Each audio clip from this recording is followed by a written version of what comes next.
ஒரு அடர்ந்த காட்டின் நடுவே ஒரு சிறிய கிராமம் இருந்தது. அந்த கிராமத்தில் மாயா என்ற சுட்டி பெண் வசித்தாள். அவளுக்கு எப்போதும் வானத்தில் நட்சத்திரங்களை பார்க்க பிடிக்கும். பாட்டி, அங்க பாத்தியா?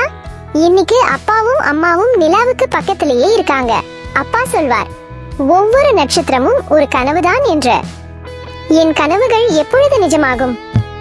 உனக்கு என்ன செல்லும் கனவு? அப்பா அம்மாவோடு சேர்ந்து இருக்கிறது தான் பாட்டி. அப்படியெல்லாம் சொல்லக்கூடாது செல்லம். நீ பாட்டிக்கு துணையா இருக்கணும், சரியா? நீ போனா பாட்டி தனியா இருப்பேன்ல.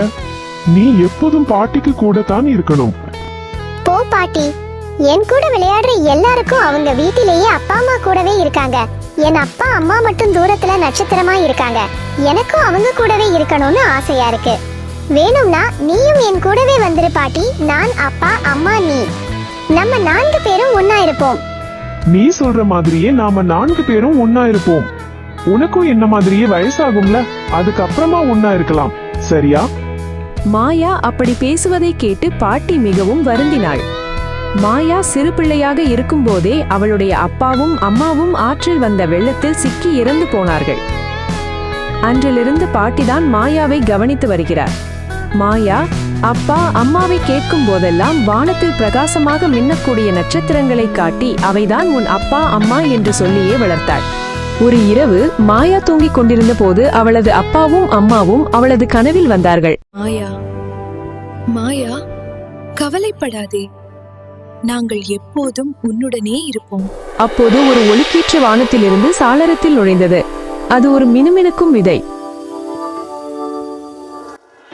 இது வித்தியாசமாக இருக்கே, இது என்னவா இருக்கும்? அப்பாவும் அம்மாவும் இதை எனக்காக கொடுத்து அனுப்பி இருப்பார்களோ? மினுமினுப்பாக இருக்கிறதே, இது நட்சத்திர விதை. அப்பாவும் அம்மாவும் எனக்காக கொடுத்து அனுப்பி இருக்கிறார்கள். அடுத்த நாள் மாயா மிகவும் மகிழ்ச்சியாக இருந்தாள். அந்த விதையை தனது தோட்டத்தில் நட்டாள். நீ யாரா இருந்தாலும் பரவாயில்லை, என் அப்பா அம்மா உன்னை என்னிடம் கொடுத்துள்ளார்கள். நான் உன்னை அன்புடன் வளர்க்கிறேன்.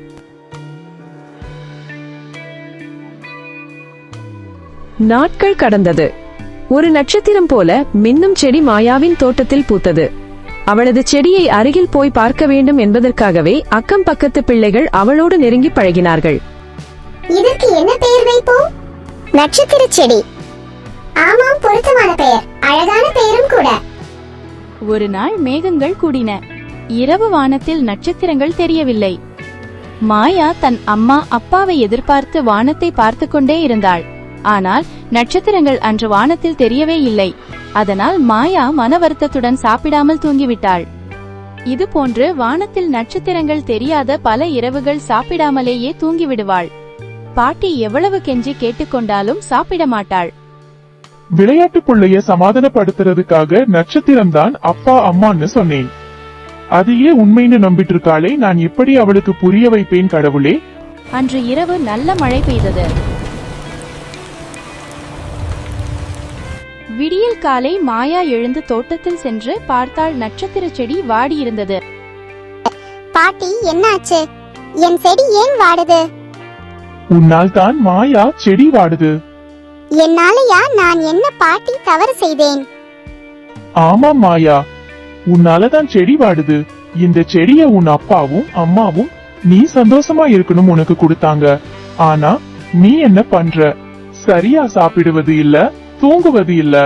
அதுதான் இந்த செடி உன்னை நினைச்சு வருத்தப்பட்டு வாடுது. என்ன பாட்டி சொல்ற? நான் நல்லா சாப்பிட்டு நல்லா தூங்கி சந்தோஷமா இருந்தா இந்த செடி நல்லா வளர்ந்துருமா? ஆமா மாயா, இது சாதாரண செடி இல்ல. உன் அம்மாவும் அப்பாவும் உன் கூடவே இருக்கணுங்கிறதுக்காக அனுப்பி வச்ச நட்சத்திர செடி. இதுக்கு தண்ணீர் எல்லாம் தேவையில்லை, உன்னோட அன்பும் நம்பிக்கையும் தேவை. மாயா செடியை தொட்டு மெதுவாக பேசினாள். நான் இனிமே நல்லா சாப்பிடுவேன், நல்லா தூங்குவேன், சந்தோஷமா இருப்பேன். நீ மீண்டும் நல்லா வளர்ந்து வருவ, நான் நம்புகிறேன்.